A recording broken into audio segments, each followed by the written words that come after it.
बिस्मिल्लाहिर्रहमानिर्रहीम। आज का जो हमारा टॉपिक है वो है फैक्ट्री डिज़ाइन पैटर्न।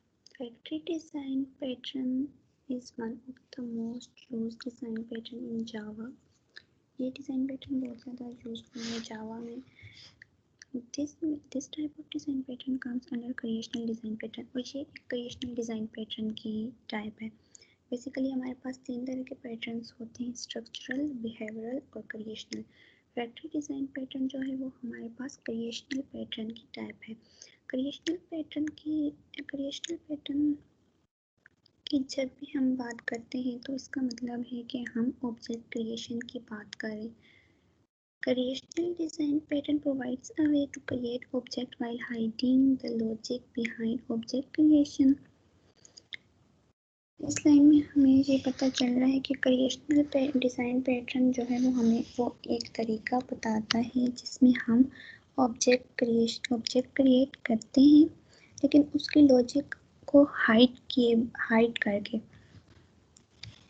तो हमारे पास मतलब कहने का ये कि हमारे पास ऑब्जेक्ट तो क्रिएट होता ही है लेकिन ऑब्जेक्ट क्रिएशन की जो लॉजिक होती है वो हिडन होती है हमारे पास। हम डायरेक्टली ऑब्जेक्ट को क्रिएट नहीं करते। यहाँ पे हम एक एग्जांपल डिस्कस करेंगे। फॉर एग्जांपल हमारे पास एक बेसिक सी एग्जांपल है कि हमारे पास एक इंटरफेस है, ठीक है, आइसक्रीम के नाम से, और उसमें डिफरेंट किस्म की आइसक्रीम है, डिफरेंट फ्लेवर्स की, मैंगो, चोको और वनीला। यहाँ पे हमने 3 इसकी सब क्लासेस बना ली हैं जो इम्प्लीमेंट करेंगी इस इंटरफेस को। अब फैक्ट्री डिज़ाइन पैटर्न हमारे पास क्या काम करता है, ये ऑब्जेक्ट क्रिएट करता है इन सारी क्लासेस के लिए अलग से, और फिर हम मेन क्लास में जाके उस ऑब्जेक्ट क्रिएशन को गेट कर सकते हैं। मतलब मेन क्लास में ऑब्जेक्ट क्रिएट करते हैं और इन क्लासेस तक एक्सेस, जो भी इन क्लासेस में हमने मेथड्स वेरिएबल्स यूज़ किए हैं वो हम गेट कर सकते हैं। ऑब्जेक्ट क्रिएशन मतलब हाइड होती है, हम डायरेक्टली इन मैंगो क्लास का, चोको और वनीला का ऑब्जेक्ट डायरेक्टली नहीं बनाएंगे। ये जो हमने आइसक्रीम फैक्ट्री की एक क्लास बनाई हुई होगी इसमें हम लॉजिक लगाएंगे और इसके थ्रू हम ऑब्जेक्ट क्रिएट करेंगे। अब इसकी इम्प्लीमेंटेशन देख लेते हैं। विजुअल स्टूडियो हमने इसमें पहले से कोड मैंने लिखा हुआ है ताकि हमारा टाइम ज़्यादा वेस्ट ना हो। तो सबसे पहले हमने एक इंटरफेस बना लिया, पब्लिक इंटरफेस आइसक्रीम के नाम से। उसमें हमने एक मेथड बनाया void show। अब इस मेथड की इम्प्लीमेंटेशन हर क्लास के लिए अलग से होगी। फर्स्ट क्लास हमने बनाई पब्लिक क्लास वनीला आइस, जो इम्प्लीमेंट करी आइसक्रीम वाले इंटरफेस को। इसमें हमने जो इंटरफेस में मेथड शो बनाया था उसकी इम्प्लीमेंटेशन की है और उसमें हमने जस्ट लिख दिया है कि console.writeLine, और इसमें हमने ये लाइन प्रिंट करवा दी कि इसकी प्राइस जो है वो हमारे पास 70 है। इसके बाद हमने एक और क्लास बनाई जो डायग्राम में हमने गिवन की हुई थी चोको के चॉकलेट फ्लेवर के लिए, तो वो भी इम्प्लीमेंट करेगी उसी इंटरफेस को जो हमने बनाया हुआ है आइसक्रीम के नाम से। और यहाँ पे भी हमने एक लाइन प्रिंट करवा दी जस्ट प्राइस वाली। अब हम थर्ड क्लास बनाएंगे मैंगो और उसको भी वो भी क्लास इम्प्लीमेंट करेगी वही वाला इंटरफेस जो हमने ऊपर बनाया हुआ था। अब इसके बाद हमने क्या किया, जो एक्चुअल वर्क है फैक्ट्री डिज़ाइन पैटर्न का वो इस क्लास में होगा कि हमने एक क्लास बनाई आइसक्रीम फैक्ट्री के नाम से और उसमें हमने जो इंटरफेस बनाया हुआ था उसके थ्रू हम ऑब्जेक्ट क्रिएट करेंगे। अब वो कैसे करेंगे, उसमें हमने गेट इंस्टेंस किया और एक वेरिएबल पास कर दिया। जी, ये क्या करेगा फ्लेवर वाला, अब ये क्या करेगा, अगर यूज़र एंटर करता है मैंगो तो वो उसको उसकी प्राइस बता देगा, और अगर यूज़र ने एंटर किया चोको तो वो उसकी प्राइस बता देगा। इसके अलावा जो भी होगा वो वेनिला की प्राइस बता देगा। अब इसको हम एक्सेस कैसे करेंगे, मतलब गेट कैसे करेंगे, मेन में कैसे ऑब्जेक्ट को कॉल करेंगे फंक्शन को, तो इसको हम देख लेते हैं ऊपर मेन क्लास में। मेन क्लास में हमने क्या किया, जो हमने आइसक्रीम फैक्ट्री वाली क्लास नीचे बनाई हुई थी, डिफाइन की हुई थी, उसका हमने सबसे पहले एक ऑब्जेक्ट बनाया, ice cream factory is equal to new ice cream factory.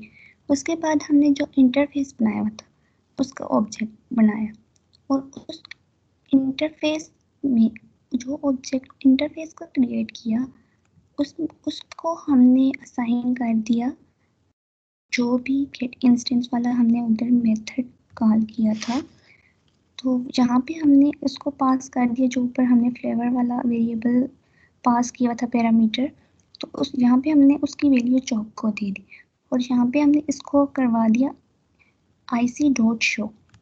अब ये हमें क्या रिटर्न करके देगा कि जो चौको वाली प्राइस थी, अब देख लेते हैं इधर प्राइस क्या है चौको की, तो वो है 90।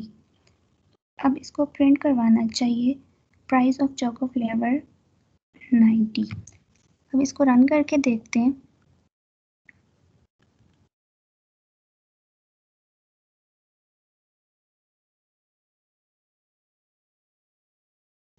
तो ये हमारे पास प्रिंट कर रहा है प्राइस ऑफ चोको फ्लेवर 90। अब अगर हम यहाँ से इसका ये जो पैरामीटर हम पास किया इसको चेंज करके लिखते हैं मैंगो,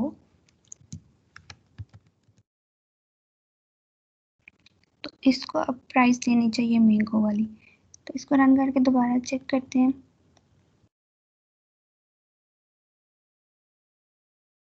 तो ये हमें प्राइस शो कर रहा है प्राइस ऑफ मैंगो फ्लेवर 80। इसका मतलब ये ठीक वर्क कर रहा है। तो हम इसको ऐसे भी कर सकते थे कि यहाँ पे हम डिफरेंट क्लास का ऑब्जेक्ट बनाते, अब mango m is equal to new mango, और यहाँ पे m डॉट शो करते तो वो हमारे पास आ जाता मैंगो वाली प्राइस। लेकिन हमने ऑब्जेक्ट को हाइड किया, डायरेक्टली ऑब्जेक्ट क्रिएट नहीं किया, हमने एक और क्लास बनाई, उसका ऑब्जेक्ट बनाया, और एक इंटरफेस के थ्रू उस ऑब्जेक्ट तक हम गए और उस वैल्यू को एक्सेस किया, उसके फंक्शन की जो भी इम्प्लीमेंटेशन थी वो हमने प्रिंट करवाई। तो फैक्ट्री डिज़ाइन पैटर्न में हमने ऑब्जेक्ट की क्रिएशन को हाइड किया और फिर हमने उसकी वैल्यू गेट की हर क्लास की अलग से। अब यहाँ पे हम अगर कोई और करते हैं ABC, तो ये हमें वेनिला की प्राइस देता है, क्योंकि हमने उसकी जो नीचे कंडीशन उसके लिए कोई भी नहीं लगाई थी, वेनिला के लिए कोई भी अगर मैंगो और चोको होगा तो वो इनकी प्राइस देगा, इसके अलावा कोई भी स्ट्रिंग पास करेंगे हम तो वो वेनिला की प्राइस दे देगा। ये हम यूज़र से भी ले सकते थे, लेकिन यहाँ पे हम जस्ट एक एग्जांपल समझने के लिए कर रहे हैं तो हम इधर ही पास कर रहे हैं। अब इसको रन करके चेक करते हैं,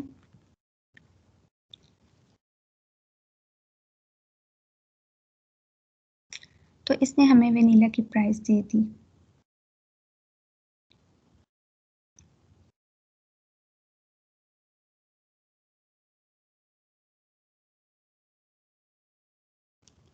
इस फैक्ट्री डिज़ाइन पैटर्न से हमें पता नहीं होता कि ऑब्जेक्ट क्रिएट कैसे हो रहा है। था हमारा आज का टॉपिक, रिकॉर्डिंग को कर देते हैं स्टॉप।